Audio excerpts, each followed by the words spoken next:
Well, good morning, everybody. Today I'm guest hosting for Kurt for Fusion 42 sessions. Who's got my money? Who's been here before on a Saturday for Kurt? Okay, you guys know the sessions Kurt does. Always guest speakers, amazing content. This is their first time? Okay, so majority of you, or a good half of you. Okay, so Fusion 42, I'll just do a quick plug because Kurt gave me the opportunity to go and guest host today. So Fusion 42 is a online community of founders, funders, and framers. Founders are individuals that are building a company that is on track for high growth. Very different than a small business. Companies that are seeking capital, companies that are impacting or serving a lot of customers or plan to grow very fast. Funders are the VCs, they're the family offices, they're the angel investors, the people that with money, with capital. And of course, the framers are those individuals that provide services to the network or to the ecosystem. People that provide graphic design services, development services, marketing services, and so on. Is that clear? And Kurt and Fusion 42 have an amazing community online on Telegram with hundreds of members, with lots of channels in there. If you have an idea, if you have a business or startup, there's channels in there to connect with investors, to make sure you submit your pitch so you can get some feedback, to get updates on all the fresh capital that's coming out every single week. They developed an algorithm that is AI powered to make sure that you get access to the freshest capital when you're ready. And there's so much more inside of the Telegram. It's a free community, and they also have a paid community. So I wanted to make sure I mentioned that. And my name is Jorge Raziel. I am the founder and CEO of All In, which I'm going to mention a little bit and talk about throughout because it's very relevant to crowdfunding. So who here is a founder with a company that is currently raising capital or on track to be a high growth company? Raise your hand. Okay, give some examples. You're doing a Kickstarter campaign, you said, or crowdfunding campaign. Haven't started it yet. But you're raising capital. How about yourself? Inventor and founder of a kitchen product, and I really need some more inventory. So kitchen product, need inventory, therefore you're seeking capital. Yes. Okay, back here. Currently building a pre-event marketplace for the event industry. Pre-event marketplace. I love it. And you're seeking capital. Yes. Okay, how about over here? Yeah, doing a crowdfunding right now for competition ad. Okay, perfect. And what platform are you thinking of using or using already? We are not going to use Start Engine, that's for sure. Yeah. I have some other people that have the whole platform, just smaller ones that I can use. So one people called Rise Up. For those that are watching online, so he's talking about, he's not going to use Start Engine, but he's crowdfunding. Right, so perfect. And there was somebody else over here. Yes, sir? Developed artificial photosynthesis to break apart CO2, and we're just starting our fundraising right now. So. Okay. Who has built a company that's generated more than $5 million in revenue? Raise your hand. You have before? Okay.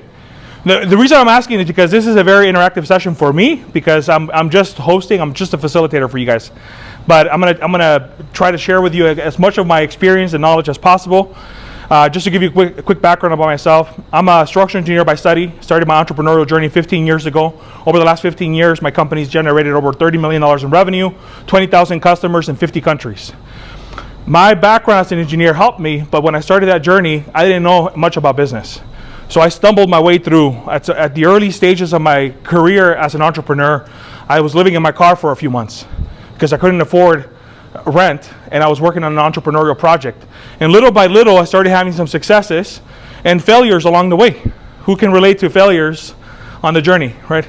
And one of the key things about being an entrepreneur and my passion about helping entrepreneurs is that we're the ones that make things happen. Entrepreneurs are the ones that innovate, that have visions or ideas that can impact the lives of others. You improve products, you create gadgets, you create services and products online that can help people. And I love that about entrepreneurship. And today we're talking about crowdfunding because crowdfunding is one of many ways that you can get capital into your business. And one of the things about crowdfunding I want to kind of talk about is the different types of crowdfunding. Who's done a crowdfunding campaign before on any platform, anywhere, anytime in the past? Yes, what have you done? Indiegogo. Okay, how was that experience? What did you launch and what were the results? I launched a product that I used it to tell people that I couldn't that I didn't Yeah. want to make this product, and then we sold 2,000 units on there, and then I guess we were in that business. So. Physical product, 1,000 units you sold? 2,000. 2,000 units. Awesome. Anybody else? Yeah, you've crowdfunded before. Yeah, also on Indiegogo. Okay, how was that experience? Decent. I didn't have the marketing budget or knowledge that I needed, but I sold, I think I want to say like about $30,000 worth of services. Awesome. And how many backers did you have on there? It was years ago. I don't know. A couple Okay. hundred. Okay. So think about the world of crowdfunding. In some parts of the world, here in the U.S. is fairly common. You've heard of Kickstarter and Indiegogo, right? You've heard of GoFundMe. GoFundMe by revenue or by generation of capital for its projects or creators is the largest in the world. They've done over $32 billion. Guys, come on in. Come on in. There's seats here. There's seats in the front. So GoFundMe is what's called a donations-based crowdfunding platform. If you go to GoFundMe.com right now, you'll see people that have one-time emergencies where unexpectedly somebody passed or somebody's in the hospital. They're known for that, right? They're typically the ones that will put up a page, tell their friends and family they need some financial support. We all understand that model. So that's a donations-based crowdfunding model. And the way that the platform makes money is by what we call tips. So the person that's actually financially supporting the project or the cause tells, hey, I'll give 5% or 10% to GoFundMe for the platform.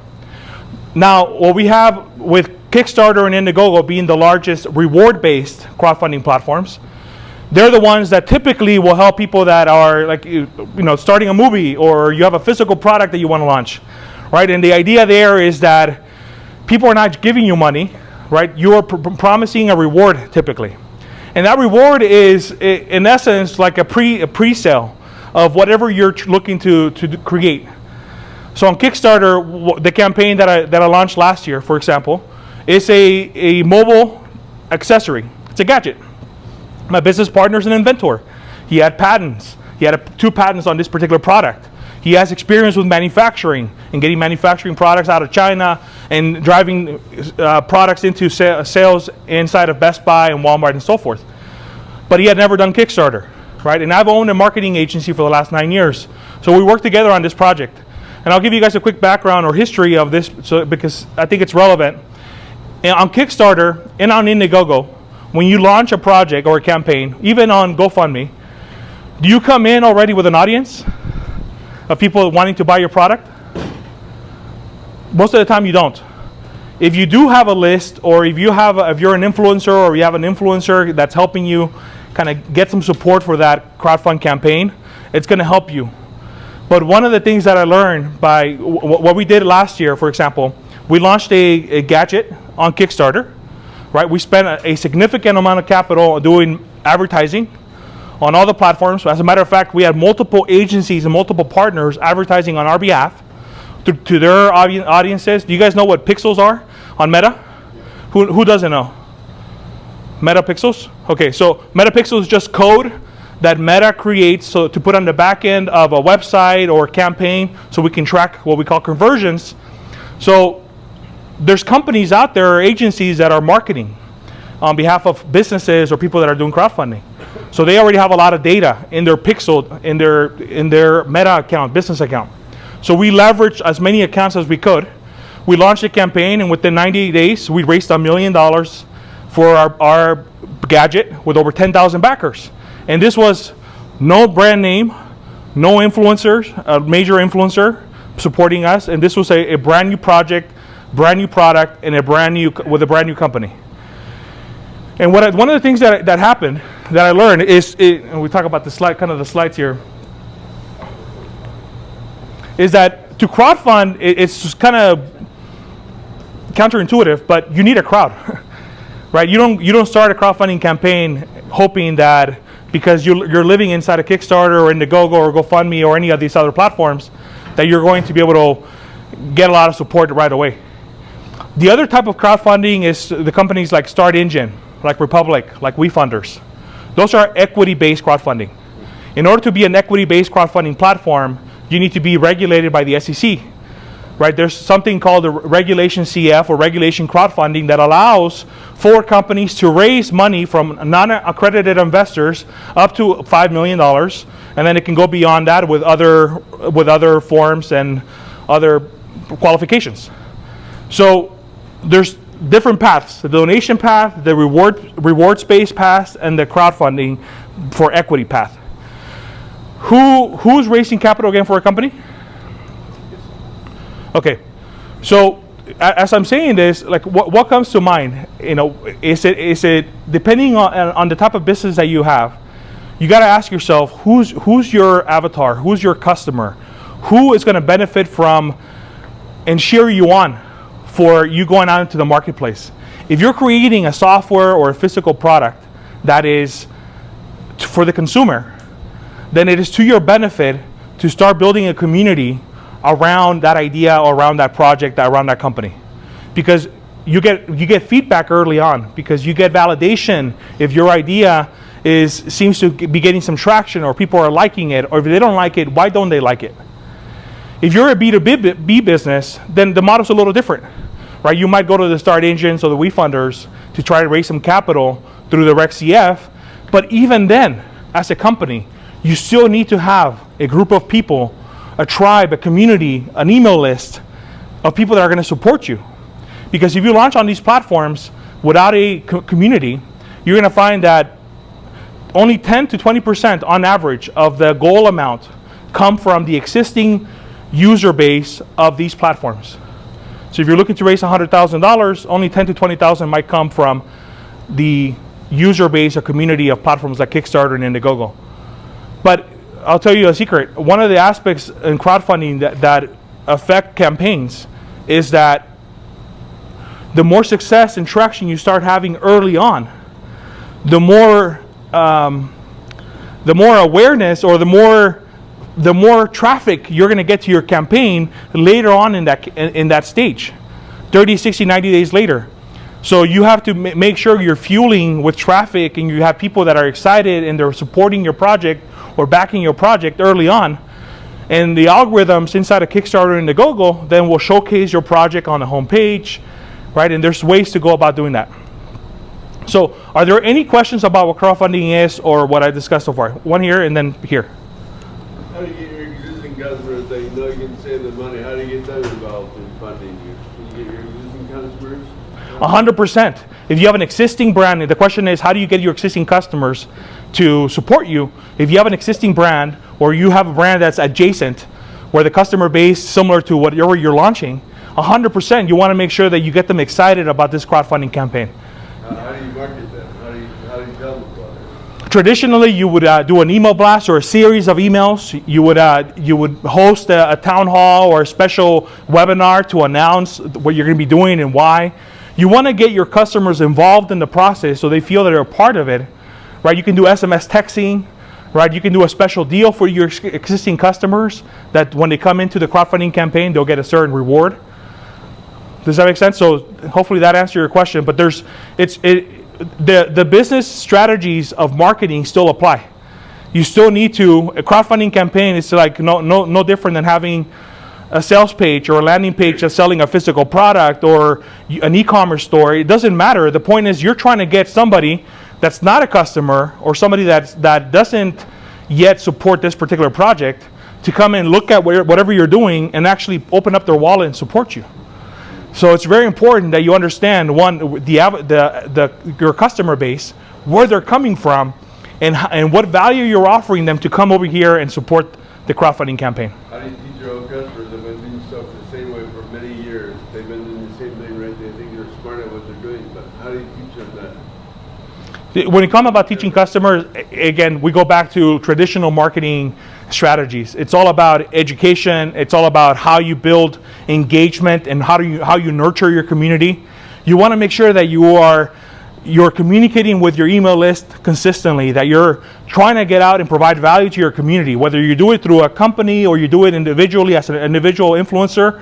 You want to get out as much as possible and constantly be in front, because one of the big things that happens is that, and I know you guys know this, we're bombarded with thousands of data points every single day everywhere. So our attention is so brittle and it's so delicate. And as the generations go younger, I don't know if you guys know this, but Gen Zers right now spend an average of 10 hours a day consuming content online. 5 to 6 of those hours are on social platforms. They're living. That means that most of the time they're living online, right? So if you're not top of mind by providing ads or by creating content, what you end up doing is not being top of mind.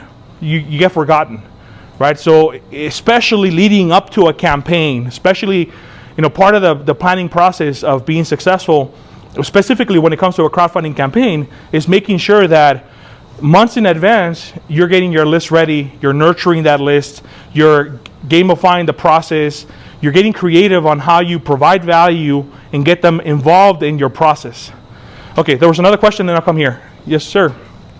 You talked about pixels, and that's how you target it for the what was the particular thing you were selling? Mobile accessory? Yeah, the gadget. Was that from a pixel you owned, or you looked for someone who had a business and you leveraged their audience, or how did you go about that? Yes and yes. The answer is it's your business, and you're going to do everything that's necessary to be successful. So if it's a brand new company with a brand new pixel, there's no data, right? But so what do? We go find businesses, agencies that have data points and data that we can leverage, so that when we spend ad budgets, we can get the highest ROI right from the get-go. What do you mean with agencies? Those agencies usually work for a business? No, these are independent agencies. So I guess it kind of, if I take a step back, in the marketing world, who has done marketing themselves, done advertising on social media platforms, it has gotten involved, has had an agency or a business, right? So you understand that from a marketing standpoint, depending on what your goal is, the business needs to be able to, ultimately, what's the goal of the business is to convert a stranger to a customer, right? And if you're going to be marketing a product that's online, who's your audience, right? Who's going to benefit the most? Then you take a step back and you look at, okay, strategically speaking, what is the best way for me to be able to find my audience and then convert them from a viewer to a supporter or a backer? In this case, there's marketing agencies that will use their own Meta account, and I'll go there right now, sir. They'll use their Meta account, and they will be able to support you with advertising because they already have the data points and they've done it to with other customers. But you also, as a business, want to make sure that what we call warming up your pixel, that you're spending some of your ad dollars warming up your own pixel. You're getting your own data, getting the feedback from whoever's doing the marketing for you, right? And getting that data point so that you can alter the campaigns, the ad sets, the ads, the targeting, the audiences that you're targeting, how you're targeting them, all of that data points. The faster you can get the data, the faster you'll get to an ROI. And that's where a lot of entrepreneurs fail and a lot of businesses fail, is that it's not just getting somebody that knows how to do ads and investing $1,000 a month and expecting that you're going to get sales from that. I've seen that so many times with entrepreneurs and business owners. It's about what is it that you're offering the marketplace, who can actually assist you in that process, and how quickly can you iterate and get to the point where your data is justifying a conversion online. Does that make sense? All right, so we have a question here, and then I'll go here. Mine was just going to kind of piggyback on what he asked about getting customers when you're doing your crowdfunding. I was just going to say that I would think that crowdfunding is not the time to sell. You probably want to sell before that, and then you just have people support once your fund is live, and then especially I don't think it's the time to educate your customer. But I guess it wasn't much of a question. So the question is, if you're just getting started, is it better to start selling your customers and building a customer base first before doing the crowdfunding campaign? Yeah, I guess I was more so going to respond to something, add on to what you were saying. Yeah. But yeah. Yeah, and traditionally speaking, it's all about strategy. I can't stress enough how important it is to understand what you're trying to do in business, get very clear as to what your strategic plan is to get there, who your customers are, how you're providing value in the marketplace, and then create a strategy that is based on that best fits that. And if I go back to crowdfunding, because this is the topic of today's session, in the crowdfunding world, if you're starting out and you know that you want to start crowdfunding 3 months from now or 6 months from now, 100% you want to start building a community now, inviting friends and family, figuring out ways to leverage influencers, micro-influencers, email lists, to get people involved in the process. And then from there, at that point, then you can start ramping up to an actual launch of your campaign. You don't just launch. You don't want to just launch. And if you do just launch, understand that you're going to have to put a lot of capital in to do advertising to get in front of the right people. And that can get expensive. Just to kind of give you guys a kind of overview of our campaign, we did $1 million, but we spent about $500,000 in ads. That's what my question was going to be. Yeah, I know it sounds great. I know being in the top 1.13% of all Kickstarter campaigns in the world in the history of Kickstarter is really exciting. But it only happened because, one, we had a amazing marketing, right? We did some amazing graphics and videos of the product. We brought the product to life. And that was at least $100,000 in production. And I'm just throwing numbers out there to give you an idea that this is a $1 million brand. Kickstarter wasn't, hey, let's make money on Kickstarter. Kickstarter was, hey, let's hyper launch this brand so that we can go out into the marketplace and get POs in the millions of dollars for this product. And right now, there's $3.5 million in POs in Europe already coming for this product. That's where we make margin. And we weren't planning on making money on Kickstarter. Kickstarter was about building the community. It was about creating momentum, about getting people excited and showing the world, showing potential buyers that there was a demand for this product. Do you see the strategy there? Yeah. Question? Are you using a Kickstarter platform more as social networking in that sense? So I'm a little biased because I didn't mention my company, allin.com, and I don't know why this is not working. Allin.com.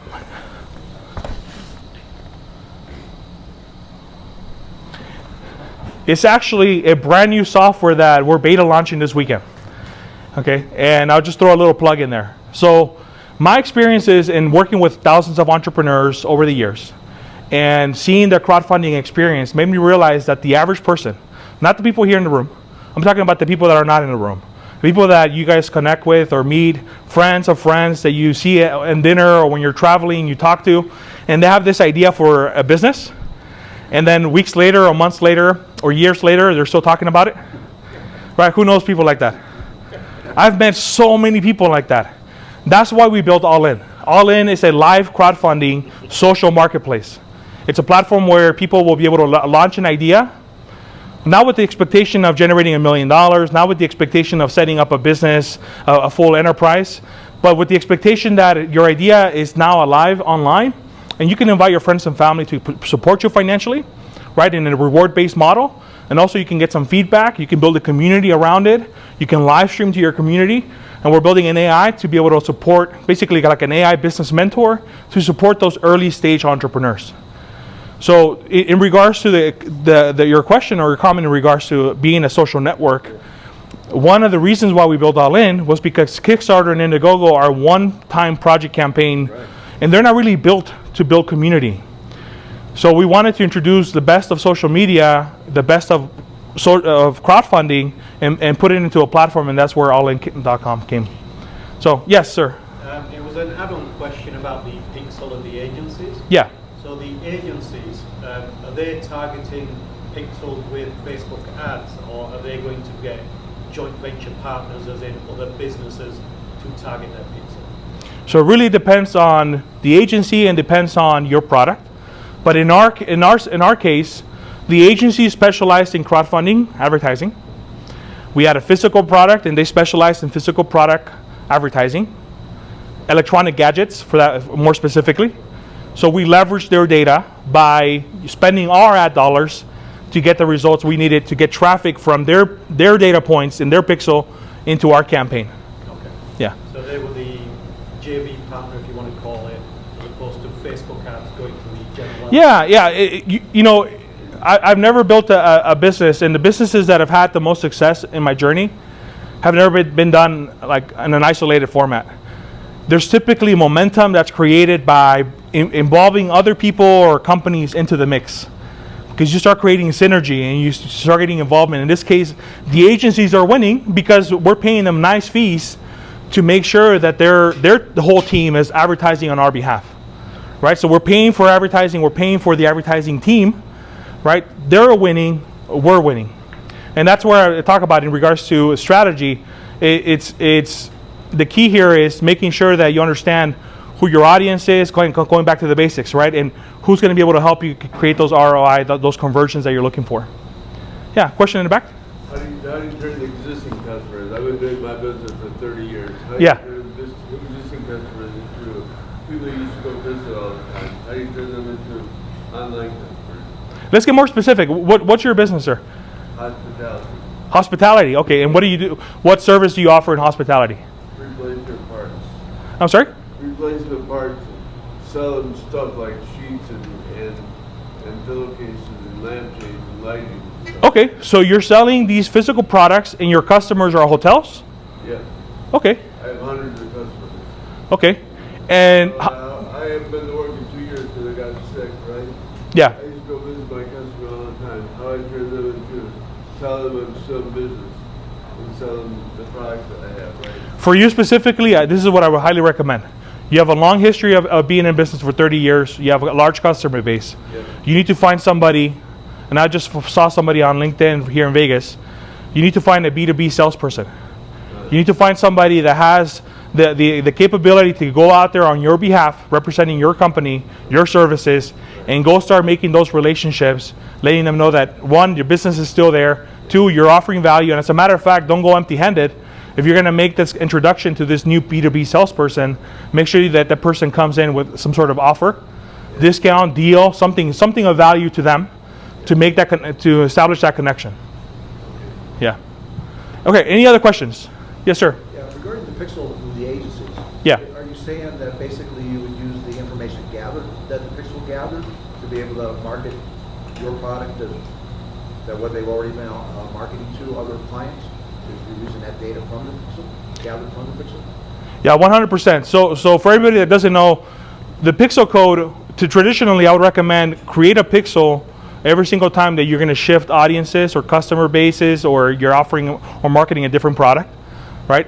And if you are targeting agencies or working with agencies that have data, then yes, 100% you would be working with them with the expectation that they would market in their own ad accounts to their own databases. Are you paying them for that, or are they getting an affiliate kickback from that? We paid for them. Depending on the model and crowdfunding specifically, sometimes when they see a lot of success already ramped up, like when we started working with some of these agencies, we're already at $250,000. So of course they're happy to take a percentage of the growth because they understand momentum and they understand that they have the data to be able to generate ROI. But yeah, you got to work that out, whatever works best for them, and try to create a win-win. Yeah. All right. Any other questions? Yes, sir. Yeah, getting access to pixels and data costs money. What if you have you start small, you have your audience, the people that you have right now are friends and family and stuff. How do you build that audience, generate that enthusiasm? How do you build that community around your product if you don't have access to a bunch of funds to pour in there? So, okay, I'll give you another example. That's a great question because most people start with not an audience, right? I mean, most people start without an audience. Okay, so it's a two-part question. Okay, from a crowdfunding standpoint, all right, how do you go out there? In business, you need to be able to leverage networks, right? You got to get creative. Like, I'm an engineer, I'm an introvert. I'm not the person that has 1,000 friends, right? Or a community of people that have, I'm not an influencer, okay? I'll say that. So if you're not an influencer like me, right, you need to go find groups or networks of people that will benefit from your offer, right? And invite them to be part of your community, whatever that is. You got to have very, very clear expectations as to how you're providing value to that network or that community or that ecosystem, right? You don't want to come in selling, right? And I think Kurt's talked about this many times. You don't want to come in and randomly start selling, right? It's all about me, me, me, me. You want to provide value. You want to find a win-win with the person that's leading that organization, that ecosystem, that community. That's one of the fastest ways that I found to be able to leverage other people's network. On the advertising side, if you know for a fact that you're targeting a specific audience and you have a product for this particular customer base or ICP or the customer profile, then I would recommend spending $100 a month or $200 a month and start running some ads or having somebody help you run some ads. Start doing some basic ads. Do a video where you talk about your product, you talk about the community, and spend $5 a day, $10 a day, just dripping and showing your ad to people. Do a geo-targeted, meaning just focus on the Vegas area, focus on the West Coast. Don't go too broad, right? If you don't have the budget, if you're not trying to do it fast, why? Because what happens with that is that you start warming up that pixel and you start getting some results, data points. You'll see if something that you did, a video that you did, is resonating with the people that you're showing it to. Why? Because your CTR, your click-through rate is going to be a little higher, right? Your engagement, your CPM, your cost per thousand is going to be a little lower. So you're going to start seeing the data points that give you an idea of if what you're doing is the best, or it's working or it's not. And be okay with investing in learning, right? This process of, I think a lot of people are afraid of investing and not seeing an ROI right away. I cannot tell you how many tens of thousands or hundreds of thousands of dollars I've lost along the way from working in the wrong deals or businesses or investing in something. Like a few years ago, I put $30,000 in to buy an e-commerce store, right? And a team was going to manage that. It was in a Walmart store. Have you guys seen Walmart, Amazon stores on social? Well, I thought, hey, I'm pretty educated. I've done e-commerce before, but I don't have the time. I invested $30,000, right? And 2 years later, no ROI. I had to close it down and just call it a loss, right? And there was always a reason why there was no ROI. But that's not the point. The point is there was a lesson learned. $30,000 went out the window, right? And you got to keep going. And just like that example, I have a dozen others, right? One of my very first experiences, I was a co-founder in a company that did $26 million in sales. Amazing, right? But the crazy thing about that is that my ownership stake was dependent on an exit, right, of the business selling to someone else, or being bought out, going public, but that wasn't the track record. And the company ended up closing down, right? I lost $2 to $3 million in that deal. I could have worked out a sales revenue split. I didn't know enough back then. There are people that I was working with that instead of taking a percentage in the company, decided to just take a little split on the revenue, and they walked away with $500,000. So right, so it's like, man, that hurt, right? So the more of these lessons you have, the more you go out and start doing, the more you stop thinking and start getting into action mode, the faster you'll go through this process of becoming the entrepreneur you need to become, or the person you need to become to be successful. And because, again, going to the flip side, like we mentioned earlier, we all know people that have ideas and never launch them. But it's like, you've heard the saying, like, successful people have failed more times than most people have tried. That is so true. I can't stress that enough. So any questions other than, back here? Yeah, and we talked about that. Okay, go. This isn't so much I guess, not really a crowdfunding question. We're in like a stage where we have people verbal yeses to commit, $200K. Okay. We have a few customers as well who've signed LOIs. So how do we actually convert these to real dollars? How do you convert the LOI into real dollars? Well, that's a different story, but more so the investors. The investors? Yeah. Do you want to share your business? Like what you're actually?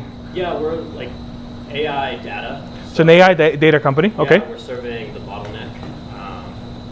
This year is going to be all about agentic AI, so we're getting very niche, focusing specifically on coding companies. Yeah. Like Cursor, Ellipsis. People probably know Codium. If you're on LinkedIn and you're a coder, it's everywhere. And like Copilot on GitHub. So like these companies. So I'm going to ask a clarifying question for the audience. So in the spectrum of entrepreneurship, there's very elite entrepreneurs that have raised millions of dollars, have built companies in the millions of dollars, have exited, right? Amazing stuff, a lot to learn from those experiences. But then there's like the 95%, right? They're somewhere in between. So in your specific example, do you have a a product already built out? Yes. Are you clear on the problem? Yes. Kurt and Fusion 42, like they stress about this problem fit, right? I'm sure you've heard that before. Yeah, the problem is it's actually a very simple problem. And you already have a product, MVP? Yes. Okay. And is it already being sold? Is there revenue being generated? Yeah, so I mean, we have a company who we're in, you know, conversation with right now about providing the product to them for X amount of dollars. Yeah.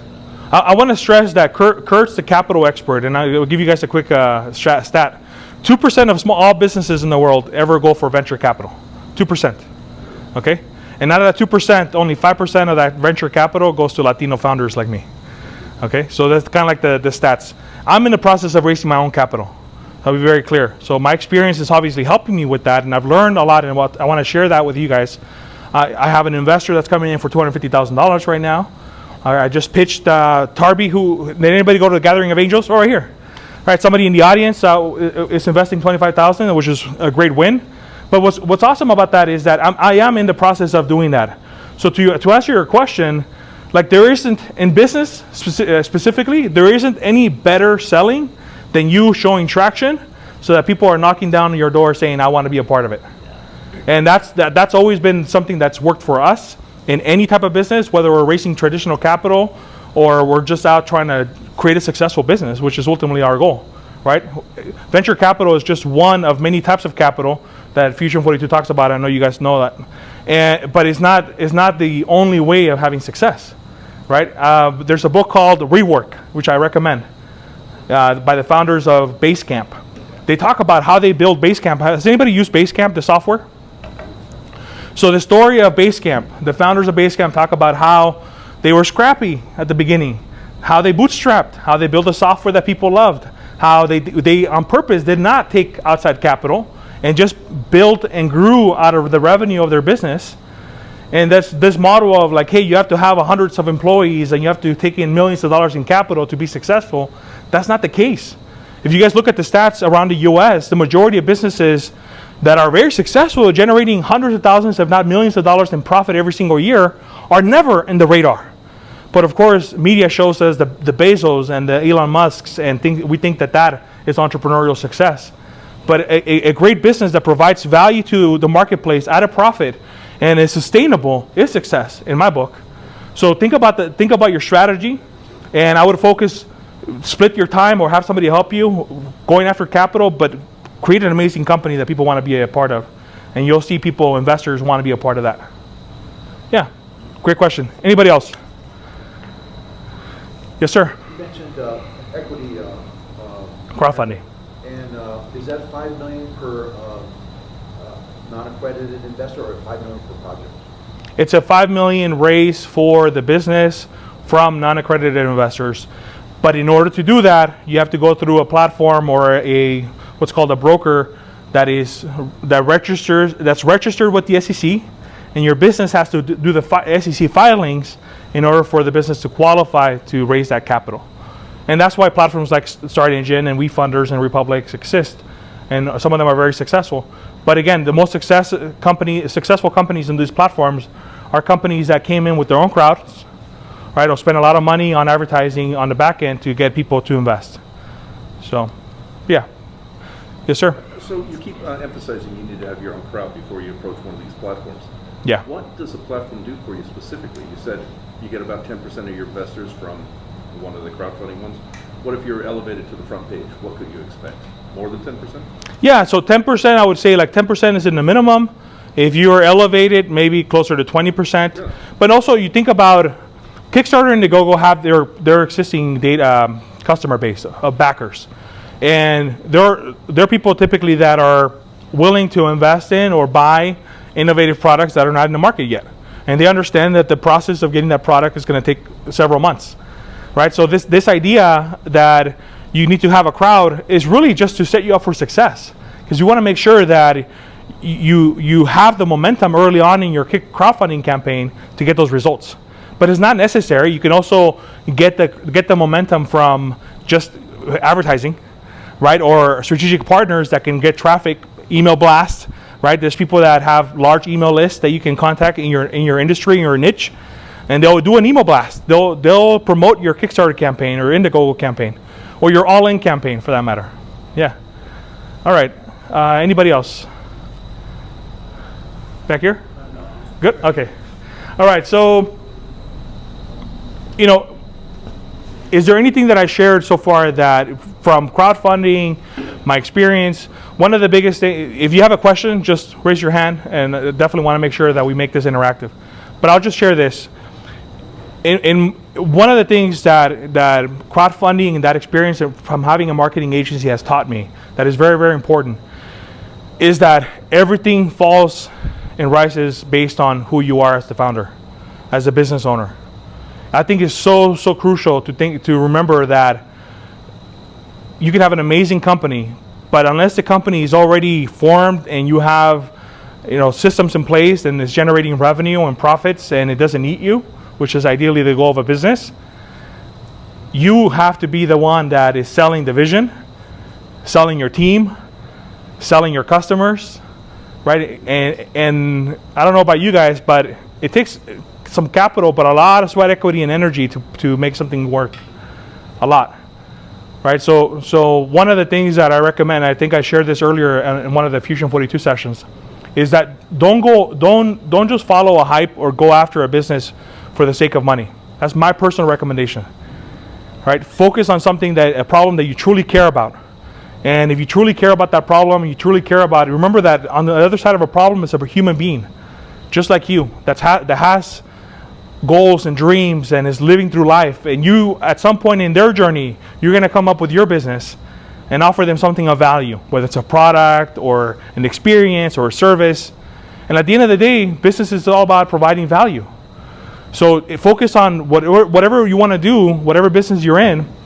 Think about that perspective, because that's a great motivator to get you through the ups and downs of starting and creating a 7-figure or successful business, for that matter. Yes, sir. Jorge, can you talk about your company All In a little bit more? Expand on that. Yeah. So I'm doing a demo session right after lunch, right here, with Joshua Levitt, I think. The demo time. The demo time, yeah. So I'm slotted to do a demo here for that session after lunch. If you guys want to actually see the platform, as a matter of fact, I have the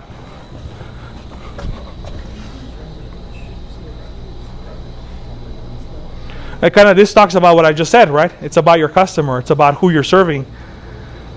Okay, I'll leave that up there for you guys to check out at any time. Marketing agency? Yeah, so I'm trying to sell my marketing agency. I have a business partner, and because we just launched our beta, like literally last night. So if you find bugs, please be kind. Okay, this is not a public launch. This is a by invite only, right? Our goal with our platform, like to your point, and I want to expand a little bit on it, to your question. All In is a live crowdfunding platform for the masses. It's like a social platform for anybody that has a project or an idea. But there's so much that goes into it. There's a lot of data points that we don't have yet. And that's why, from a marketing standpoint, I'll tell you guys a little bit about my go-to-market strategy, since that's a huge point. Part of my strategy is to do tons of advertising in a small geographic area. And not just like a lot of money advertising. I'm talking about dozens of different marketing messages and marketing hooks, and to try to figure out what messaging resonates with my audience and which niches are actually more excited about the platform. Where am I seeing the most clicks? What projects are coming into our platform? Like, for example, I launched the first project this morning on allin.com. Brand new beta, right? Over the next week, we'll have another 50 to 100 people come in and launch projects. But my project is a side project. It's a book. I'm writing a book, right, about my experiences and all of that. And I'm pre-selling. Essentially, I'm using the platform All In to give anybody that supports my page or my project $25 for a physical copy, $50 for a signed copy, and I've just put it out there. That's one project. The platform is meant to be creative in the sense that it's up to the creator to decide how they want to give back to their supporters.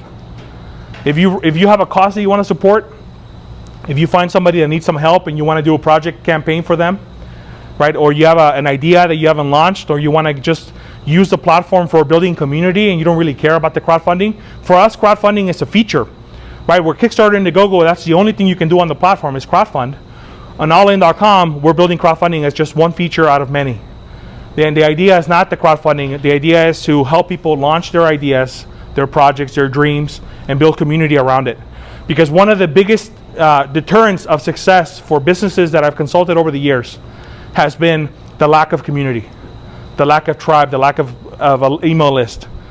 Like, no matter what, you can create an amazing product, you can be an amazing human being, but if you're trying to generate revenue through your business and have a successful business, you need to have customers on the other end. And the best way to have customers is to have people that buy your product or service, and the best way to do that is through a community, right? Because you wanna get them involved when they just purchase, not just purchase the actual product, but stay part of your email list, get updates, come back and buy again, refer friends and family to your product or service, right? Isn't that what we want in business? Like, that's the nature of what we're trying to create when we launch. And the community piece is so important, and that's why we started with All In, because everybody needs to start building a community about the things they care about. Yeah. All right. Any questions? Do you have a business? I'm just going to pick some people that I haven't spoken. I'm in corporate right now, but I Okay. have like tons of ideas. So. Anybody have an idea that they want to maybe check out allin.com and launch? Have anybody had an idea that they haven't launched yet? Yeah. Scan it. Go on there. It's free. You can create an account. All right. And I also want to make sure that as we're finishing up here, any last questions before I go into announcements? Yeah. You keep saying email lists. My customer base will not open an email.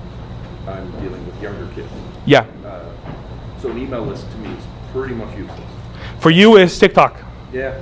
So if your email list, if your customer base is young, you got to get comfortable with TikTok and Instagram and Snapchat, Every single one. and have an account, and have an active account, and gamify, be funny, entertaining for your customer base. Unfortunately, it's slow, tedious, and Yeah. hit or miss.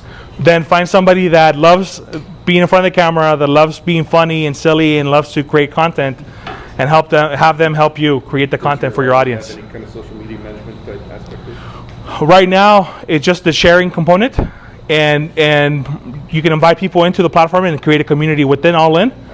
Later on, we're going to add gamification. Yeah, you guys are like literally the first people that I tell that the beta is active, just so you know.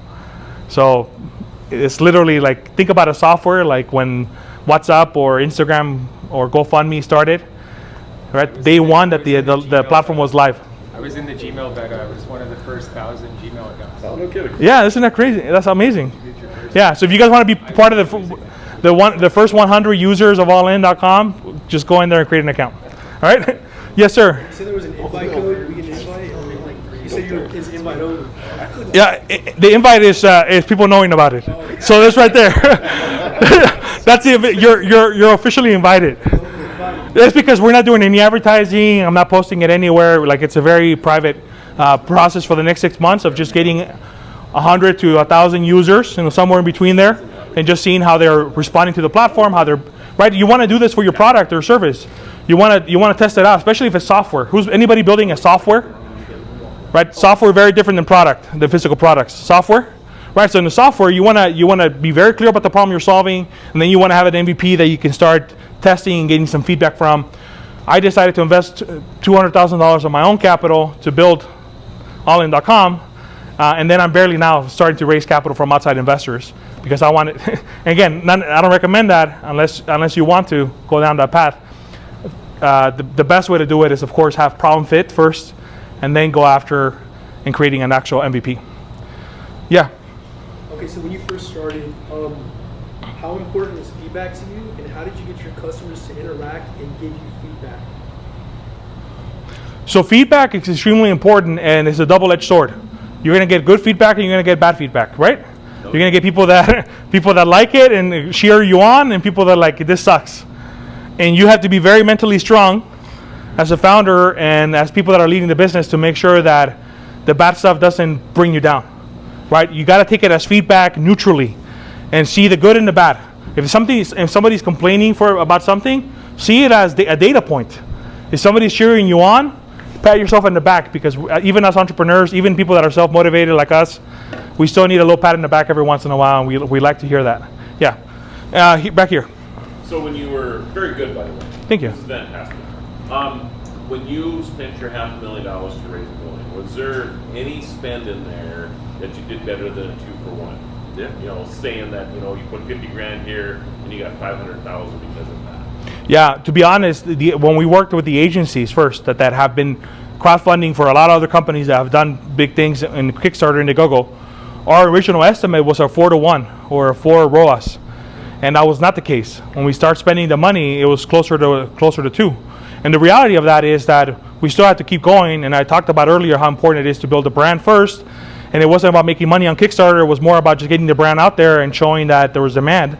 So we made the investment even at a loss, because if you look at the cost of manufacturing, the cost of engineering, the cost of, we offered bundles. I mean, it wasn't about making money. I'll make it very clear.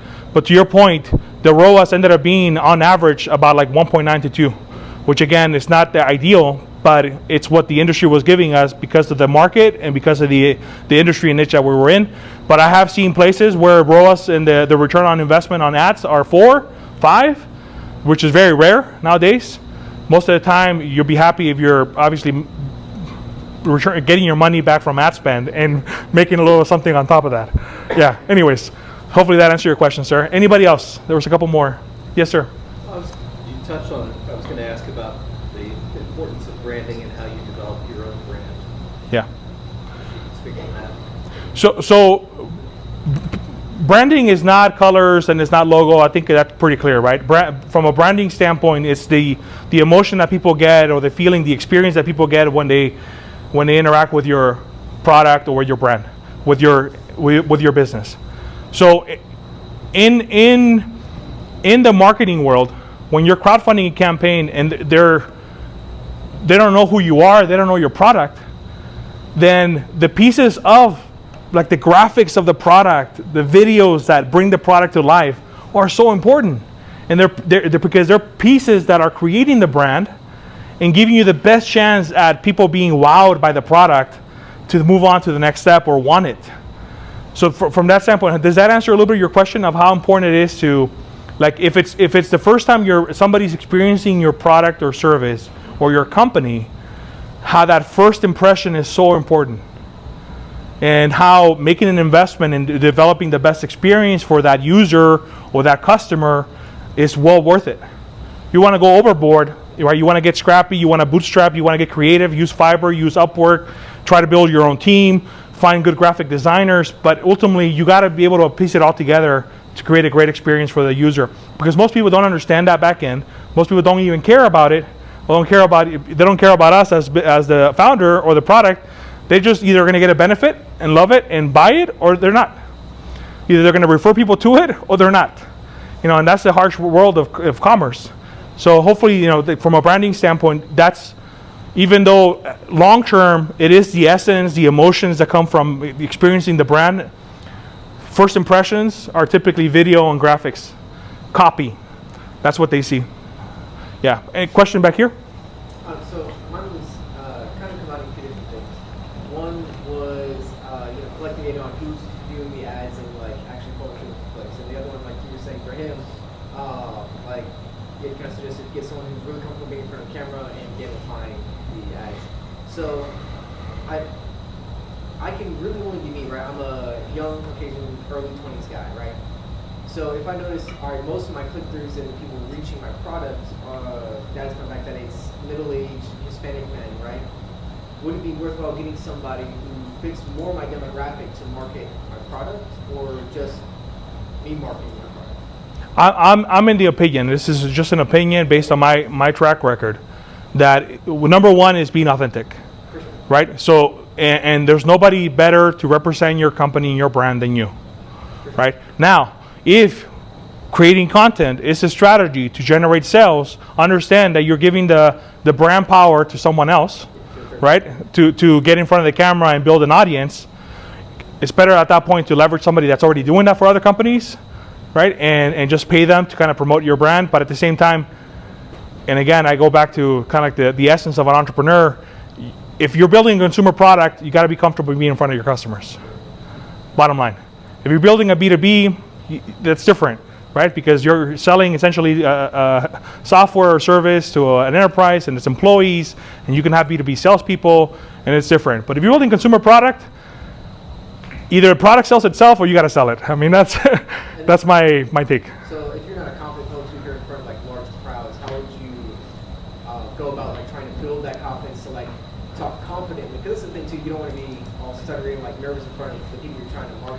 I say if you're not too confident right now, is just put foot in front of the other and start doing it. And in 3 months, you'll be more confident. That's my best advice. I have one point on that. First, watch Silicon Valley, the TV show. Look at that founder. He recommended the Silicon Valley show. So if anybody have a birds of a feather. Yeah. In our marketing, we have found that if you have a demographic, they seem to go with the same demographic. Yeah. It's almost like a 1-to-1. Yeah. So he has a point. Yeah, no, and it could be a strategy. It could be a strategy that, hey, you have a product that's specifically targeting this type of person, and you find a type of person that fits that criteria and have them represent your brand. That is just part of a strategy, and that could work 100%. But again, are they a partner? Are you paying them? Right? Is there an affiliate relationship? What happens if they leave? Right? What does that do to your brand? I mean, you got to think about these things. Yeah.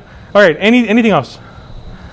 No, nothing here. Okay, so you mentioned first impressions, and then you also mentioned the MVP.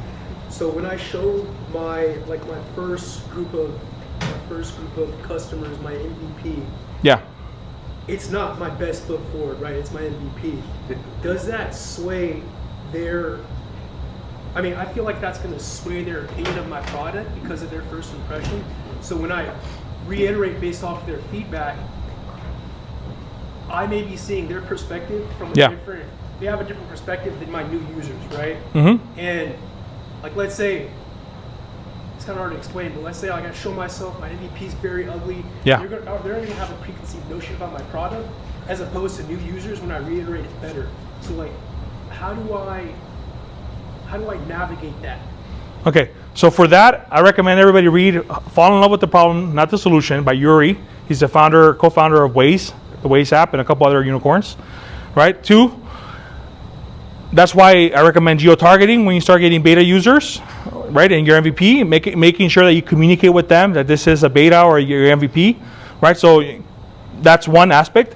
How many beta users or MVP users are you planning on having in your platform? Just keep explain to start off with close friends. And give me a number. Very first, maybe 10. Okay, 10. Okay, he's gonna start with 10, right? And they're gonna see your ugly MVP, right? Your ugly child, and you might get hurt, but it's okay. How many customers do you want to have 5 years from now? Millions. Okay, there you go. So you think 10 is gonna make a difference than 1 million users? It doesn't. So be okay with 10 people. You can never make everybody happy, specifically in building a company and a product. If some people don't like it, it's okay. Let them.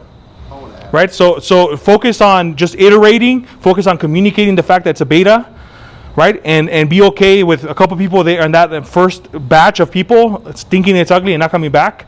Eventually they'll hear about your platform, eventually they'll come back and be like, wow, man, you've come a long way. And I don't mean them thinking that it's ugly and not coming back. I think that they may have a different notion or idea of the product because they've seen it and they have more information on it. Let them. So like, get the data. If you want to collect, let them. Let people do what they're going to do and say what they're going to say. For your business and for you as the entrepreneur, you want to provide as much value. You want to be able to ask questions. You want to keep them in your email list so you can keep them updated on what's coming. And if some people don't like it, they're going to fall off or they're going to have notions, but let them. Keep moving forward. Yeah. I'll let them know you've integrated their feedback. Yeah. Become part of the project. But that's part of character, right? Always be thankful for the feedback. Always be grateful. Always put your best foot forward. Always try to do your best and provide value. And along the way, there are people that are not going to like it. There's people that are not going to appreciate it. They're going to have notions. Let them. You keep moving forward, right? Because you're responsible for your business, and you know where you're going. Yeah. Yeah, right? That's another way to say it. All right, last question. Yeah, actually, I was just going to say something to this because I have an example that like speaks to whatever you're talking about. When we first took our product to a customer, we showed them a dashboard, and there were, to drop an order into the dashboard. We're selling to enterprise companies. So an enterprise company looked at this and was like, oh, this is cool for like, I don't know, 5, 10 data sets. How about 80,000, right? He literally walked away, essentially. We were like, okay, well, we don't know what to do with this. So we created an API which is a lot easier for enterprises to use. Our devs hate us for it. And they're like, why are we using this when we can build a dashboard? Because the customer wants an API. It's not about what's easiest. It's not about like what looks good. It's about what your customer wants. So. Yeah. Thank you for sharing that experience. Guys, so in the world of crowdfunding, there's a lot of strategies. If you guys need help with that, just reach out to me. My email is jorge@allin.com. Happy to provide more advice or feedback on anything that you guys are doing crowdfunding related. I would encourage you and invite you to try the beta, allin.com, now, next week, at any point. Check it out. Yeah. You can't sign up. So I've tried all the possibilities. Ah, so you see what I mean? I say be kind if it's broken, but check it out next week. Thank you for that. It might have done like what it was supposed to, because I got in and I got that server error. I got the server error. And then I backed out and went into the website. So see, I just did it and it worked. It built. I did that as well. I'll talk to you. Either way, thank you for that feedback. Yeah. And my CTO and the team is on it. They stayed up late last night. Is that what it was? But I appreciate that. And again, this is just the beginning, right? And in your journey, same thing. If you're doing a crowdfunding campaign, thinking about crowdfunding, reach out if you need help. What I want to say really quick, again, obviously I'm guest hosting for Kurt. Who's Got My Money is the session that he does every single month for Tech Alley. And he wanted to make sure that I cover that. If you guys are not part of the community in Telegram, it's a free community. He provides tons of value there. There's a lot of people that provide tons of value. Make sure to do that. On Tuesday, there's AI for startups. I was in the session last week. Amazing value. If you're building anything AI, you have to be there. I learned a lot through the platform. If you're not part of that community already, make sure you're there. They have a session. This is the Fusion 42 community on Telegram. You can go to Fusion. You can scan this QR code. Right, download Telegram. There's tons of groups in there to make sure that you're getting value for wherever you're at in your journey. On Wednesday, fundraising fluency. So if anybody wasn't able to make the session, I'll be covering that session, talking about crowdfunding again this coming week. And then on Thursday, pitch kung fu. So if you are a founder that's raising capital, right, put together a pitch deck, but don't post the pitch deck. On Pitch Kung Fu, there's a session called the Danger Room. Right, for 2 minutes, just grab your phone or on your computer, record yourself talking about your product, your business for 2 minutes. Make sure you cover the problem. Make sure you're covering your solution. Make sure you have an ask. Right, go through in the channel. Kurt talks about how to actually lay out a pitch. Right, and then record yourself and do it. Do it once. Do it 5 times. Do it 20 times. Do it as many times as you need to get comfortable with talking about your idea, your vision, your business. Post a video and you'll get some feedback in the group. And if you want to watch people doing their 2-minute pitches and get some and learn from that experience, which I highly recommend, on Thursday mornings, they do Pitch Kung Fu sessions. All right, guys. So thank you so much for being here. Have a wonderful Saturday, and lunch is coming up next. Thank you, guys.